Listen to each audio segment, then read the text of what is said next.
تخيلوا معايا في عام 1993 في الدار البيضاء، مدينة اللي معروفة بالحياة ومعروفة بالنور. فجأة كيوقع واحد الحدث اللي كيهز المدينة كاملة. بلاغ كيوصل القسم ديال الشرطة، بلاغ على جريمة قتل بشعة. الضحية مرأة كبيرة في العمر، لقاوها مقتولة بطريقة بشعة في الصالة ديال دارها، والدار مقلوبة سفاها على عليها.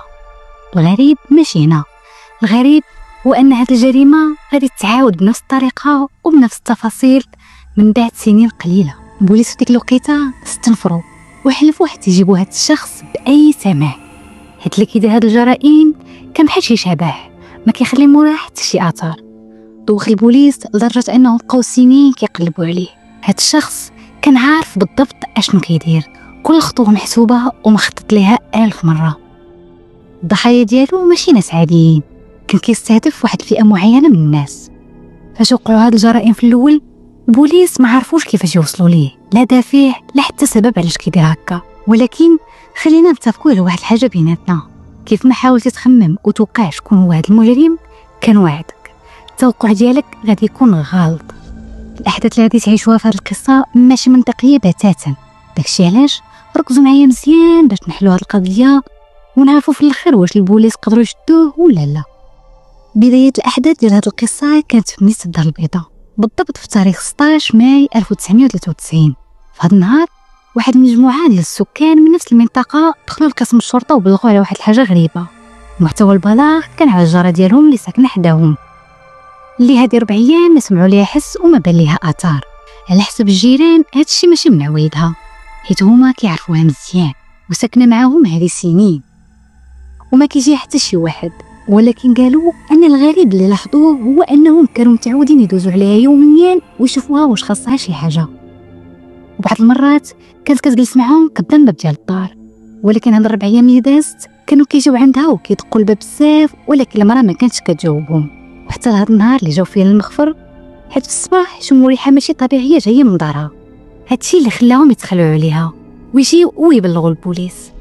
لا تكون المراه وقع عليها شي حاجه وتا شي واحد ما سيق ليها الخبر. من بعد ما الشرطه سمعت الاقوال ديال السكان حلوا محضر وخرج واحد العدد من رجال ديال الشرطه للدار ديال المراه. فاش وصلوا للدار وقفوا قدام الباب وبداو كيدقوا بزاف، ولكن ما جاوبهم حتى شي واحد، حتى استوعبوا انه فعلا كاين ريحه خايبه كتخرج من الدار. ومن اللي سولوا الجيران مره اخرى واش ما خرجتش نهائيا في هاد 4 ايام اللي دازت، كلهم اكدوا للشرطه انها ما خرجتش نهائيا.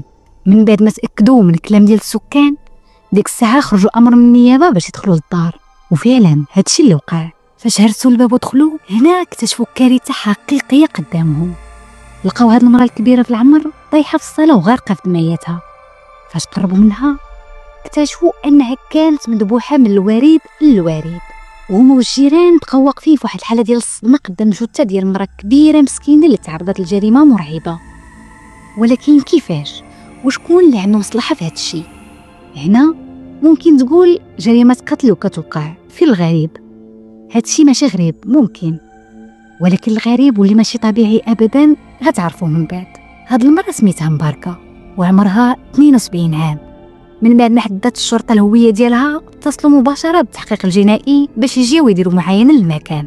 ومن خلال المعاينه الاوليه اللي داروها بان لهم ان بزاف ديال الحوايج في الدار ماشي في بلايصهم. الدار كانت مقلوبه سفها على عليها. هادشي خلاهم يشكوا ان هاد الشخص كان كيقلب على شي حاجه، يعني ان هاد الشخص ولا هاد الاشخاص لحد الان مازال ما عارفينش كان الهدف ديالو السرقه. احتمال وارد، لكن الغريب هو ان الضحيه كيف ما قلت لكم كانت مرة اللي كبيره في العمر، ما كيجي عندها حتى شي واحد وما كتخدمش. فرقه ديال التحقيق الجنائي كانت سالات المعاينه ديال البلاصه وجمعوا الادله والبصمات من كل نقطه في الدار. الشرطه كان عندهم احتمالات بزاف. اولها ان المراه ممكن تكون تقتلات في نفس النهار اللي بلغوا عليها سكان الحي انها اختفت فيه، يعني من هذه 4 ايام، حيت كان باين على الضحيه انها تقتلات في هذه المده.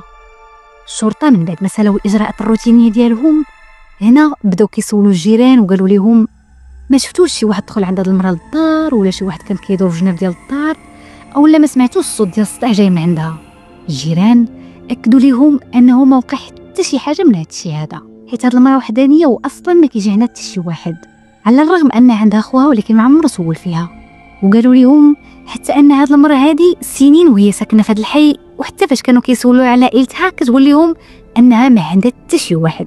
في هذه النقطه جدان مشات للطب الشرعي، ولكن الشرطه بقاو كيقلبوا في الحي كامل وكيسولوا على اي معلومه ممكن توصلهم لهذا الشخص. ديك الساعه شافوا دراري صغار كانوا كيلعبوا قريب من الدار ديال الضحيه، وحتى الدراري الصغار مشاو عندهم وبداو كيسولوهم واش شافوا شي واحد داك النهار او لا شافوا شي واحد كيدور من الجهه ديال الدار، بحكم ان الدراري الصغار غالبا ما كيلعبوا برا ديال الدار بزاف، فاحتمال يكونوا شافوا شي حاجه غريبه داك النهار. ومن بين هاد الدراري الصغار اللي كانوا كيلعبوا كان واحد الوليد عنده 7 سنين.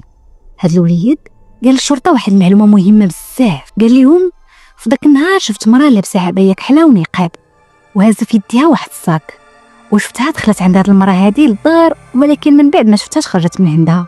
الضحيه كانت ساكنه في الاخر ديال الحي في واحد الدخله مسدوده اللي ما كتدير حتى شي بلاصه. والدري كيكمل هضرته كيقول ولكن انا ما شفتش هاد المراه خرجت من عندها، شفتها غير فاش دخلت وما شفتش وجهها حيت كانت مغطيه بالنقاب. الشرطه فاش عرفوا هاد المعلومه بداو كيقلبوا في المنطقه كامله على اي مراه بنفس هاد المواصفات، على اي وحده منقبه باش يتاكدوا واش هاد المراه كانت غير ضيفه ولا هي اللي ارتكبت هاد الجريمه. من بعد هاد المعلومه الشرطه قلبوا ديك المنطقه كامله باش يقلبوا على هاد المنقبه، ولكن البحث ديالهم ما وصلهم حتى شي نتيجه. في ديك الوقيته خو ديال الضحيه فاش وصلته الخبر مشى مباشره لمدينه الدار البيضاء باش يعرف شنو اللي وقع لختو بالضبط. فاش وصل حتى هو جابوه للشرطه وحقوا معاه. ممكن حتى هو يكون عنده دافع باش يقتل اختو، ولكن البحث ديالهم معاه خلاهم يتاكدوا انه ما عنده حتى شي علاقه بالجريمه. وهنا قرروا يسولوه واش كاينه شي وحده في العائله ديالهم اللي كتلبس النقاب. الراجل استغرب واكد للشرطه انه ما كيعرف حتى شي مراه بهذه المواصفات. من بعد كلامه الشرطه داخو ما كانت حتى شي نتيجه للبحث ديالو. وهاد المنقبه شكون كتكون اصلا وشنو قصتها؟ ما غاديش نخليكم تسولوا بزاف حيت الصدمات جايينكم من دابا شويه. من بعد ما خرج التقرير ديال البصمات هنا كتكون المفاجاه الغريبه، حيت اكتشفوا ان الدار كامله ما فيها حتى شي بصمه الا بصمات الضحيه والجيران ديالها اللي كانوا هما من ضمن الناس اللي بلغوا على الاختفاء ديالها. مشاو وجابوا هاد العيالات كاملين وعاودوا حقوا معاهم من الاول، ولكن ما كان حتى شي دليل ضد اي شي وحده فيهم. وهكا بقاو الشرطه دايخين على هاد الحال، وكان اللي شاغل بالهم هو انهم يحددوا الهويه ديال هاد المراه المنقبه باي ثمن، حيت سببت الرعب والذعر في المنطقه. وكل مره كيستدعوا الاخ والجيران وكيسولوهم نفس الاسئله وكيزيروا عليهم باش يشوفوا واش باقيين على نفس الجواب الاول او لا كاين تناقضات جديده في هضرتهم. عاودوا هاد القصه بزاف ديال المرات، والمعلومه الوحيده اللي وصلوا ليها من الاخ ديالها هي ان فعلا هاد المراه كان عندها واحد المبلغ مالي اللي كانت مخبيه في الدار، وهاد الفلوس كانت جمعتها من خدمتها. غادي تقولوا لي كيفاش هي ما كتخدمش؟ غنقول لكم ان هاد الفلوس اكتشفوا انها كانت جمعها من الخدمه ديالها السابقه. ايه من خدمتها، حيت من بعد البحث ديالهم عرفوا ان هاد المراه كانت كتخدم فقيهه، يعني كتقرا على الناس وكتعالجهم. وهذا الشيء خلى الشرطه يتاكدوا ان الجريمه الدافع ديالها كان هو السرقه لا اكثر، وان احتمال كبير المراه المنقبه هذه هي اللي دخلت عليها وقتلتها. ولكن لحد الان هذه مجرد احتمالات وما كاين حتى شي دليل ملموس ضدها. بقى الحال هو الحال، والشرطه كتقلب في القضيه حتى داز عام على القصه. ايه عام كامل بقات القضيه غامضه، وحتى واحد ما عرف شكون هو الشخص اللي دخل على مرة كبيره في العمر ديالها وقتلها. وهذا الشيء كان دافع ولا سبب باش تسجل جريمه فيما بعد ضد مجهول ويتسجل الملف ديالها بالكامل. بلاتي كيفاش انا الجريمه ما تحلاتش وما عرفوش هذا الشخص؟ غير صبروا دابا غادي نكمل لكم، حيت بغيت نقول لك ان الجريمه بقات مسدوده حتى العام 1997. وفي هذا العام الموضوع زاد تعقد اكثر من الاول. في واحد من الايام ديال هذا العام هذا دخلت واحد البنت وهي كتبكي لمركز الشرطه في المنطقه، والحاله اللي كانت فيها ما كانتش كتبشر بالخير. هاد البنت قالت للشرطه شي حاجه اللي صادمه، والبنت كانت منعاره من الصدمه وما قدراتش حتى تهضر. من بعد ما شافوها الشرطه في هذه الحاله بداو كيهتموا فيها وكيطلبوا منها تعاود لهم شنو واقع. بدات البنت كتعاود وقالت اليوم في الصباح مشيت لدار امي باش نطمن عليها ونجلس معها شويه بحال هذا. في الاول كنت كندق الباب ولكن ما كانتش كتجاوبني. من بعد شويه تخلعت عليها حيت ماشي من وايدها انها تعطل باش تحل لي الباب. جبت الدوبل ديال الساروت من الصاك وحليت الباب باش كنلقى قدامي واحد المشهد اللي صادم. البنت لقات امها طايحه على الارض في الصاله مذبوحه وغارقه في دمايتها، والدار كانت مقلوبه سفهال عليها. شي واحد دخل الدار وقتلها وسرق ليها كاع الذهب ديالها والحوايج ديالها. ايوا شنو القصه؟ شكون هاد البنت وشنو وقع؟ خليني نقول لكم ان هاد البنت مزوجه وساكنه في نفس المدينه، ولكن دارها بعيده على امها شويه. داكشي علاش كانت كتزور امها في كل فتره وكتجلس معاها شويه. من بعد ما سالات البنت هضرتها، خرجات هي والشرطه باش يشوفوا شنو هاد المصيبه اللي وقعات. فاش وصلوا للدار ودخلوا لقاو قدامهم جريمه من ارعب ما يكون. المراه كانت مذبوحه وغارقه في دمايتها بطريقه اللي ما كتوصفش. نتوما دابا ممكن تكونوا مستغربين، خليكم تستغربوا وتصدموا اكثر. هاد المراه سميتها عائشه وعمرها 65 عام. دابا كنظن بديتو كتربطوا الاحداث مع بعضياتها. من بعد ما الشرطه سالاو المعاينه ديال المكان، اكتشفوا انه ما كاينه حتى شي طعنه في الجسم ديالها، فقط الطعنه اللي كانت في العنق ديالها، وكانت مذبوحه. دارها كانت مقلوبه سفاهل عليها. الشرطه كانوا عارفين ان الموضوع خطر من اللي كيتصوروا، وبداو بلا ما يضيعوا حتى شي دقيقه يستوجبوا كاع الجيران ديالهم وكيسولوهم امتى اخر مره شفتوا فيها الضحيه، ولا واش شفتوا شي واحد دخل عندها. استوجبوا العيالات وما وصلوا حتى شي نتيجه، ولكن وحده منهم قالت لهم انها شافتها اول البارح كانت هازه في يديها واحد الصاك وداخله لدارها، ومن بعد ما بقيتش شفتها. الكلام ديال هاد المراه ما وصلهم حتى شي نتيجه. توصل البحث الجنائي من بعد وبداو كيرفعوا البصمات والادله من الدار، وتم نقل الجثه للطب الشرعي. انطلقوا الشرطه من بعد عمليه البحث والتحقيق في المنطقه كامله، وقلبوا الحوادث كاملين، والناس اللي كيخدموا في البقالات ولا الناس اللي كيخدموا حراس ديال العمارات كانوا كيقلبوا عليهم واحد واحد وكينقلوهم وكيستوجبوهم حتى وصلوا لواحد الشخص. هاد الشخص خلى الشرطه يرجعوا بالذاكره ديالهم سنين للور، وكلامه جنن عقل ديال الشرطه كاملين. قال لهم البارح تقريبا مع 12 ديال الظهر كنت غادي للجامع باش نصلي الظهر، دزت من داك الحينيت وانا غادي شفت واحد المراه جالسه قريبه من ديك الدار ديال السيده اللي تقتلات. كان في الاول كيصحى بيا ساعايه وقلت نعطيها شي حاجه لوجه الله، ولكن قلت نعطيها لها من بعد ما نخرج من الجامع باش ما نتعطلش على الصلاه. ولكن من بعد ما صليت وخرجت دزت من نفس البلاصه، ولكن ما لقيتش المراه تما. وبالنسبه للمواصفات ديالها، هاد المراه كانت لابسه عبايه كحله ونقاب كحل وهازه في يديها واحد الصاك. هاد الكلام كان بحال شي صعيقه على مسامع الشرطه، واسترجعوا احداث الجريمه اللي وقعات في 1993 فاش قال لهم داك الوليد الصغير نفس المواصفات. والاكثر اللي زاد الشكوك ديالهم هو ان الجريمه الاولى والثانيه وقعوا في بلايص قريبه لبعضياتها.